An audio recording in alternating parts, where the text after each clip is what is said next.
Aquaba. I am Yaw Baku, also known as Reverend Dr. Anthony Everett. I'm an SBC 21 coach, strengthening the Black church for the 21st century. And I happen to be in Accra, Ghana right now, one of the most beautiful cities in the world. Today's devotion comes from Romans 12, 1 through 2. The scripture reads, I appeal to you, therefore, brothers and sisters, on the basis of God's mercy, to present your bodies as a living sacrifice, holy and acceptable to God, which is a reasonable act of worship. Do not be conformed to this age, but be transformed by the renewing of the mind, so that you may discern what is the will of God, what is good and acceptable and perfect. And so I come to you from Accra, Ghana.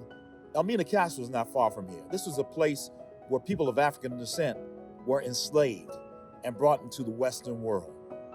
And our bodies were presented as a sacrifice for others, for the economic systems that exist today, for the injustices that exist today, that go all the way back to enslavement. But this scripture says that we can present our own bodies as a living sacrifice, holy and acceptable to God, a reasonable act of worship.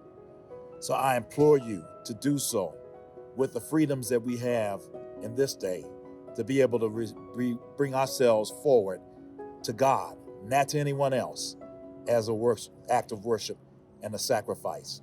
And also it talks about not being conformed to this age, but being transformed by the renewing of the mind. It means simply that we have to continue to educate ourselves and become more knowledgeable about Jesus Christ and what it is that we do as Christians. I leave you with this word, which is a good and acceptable, perfect sacrifice.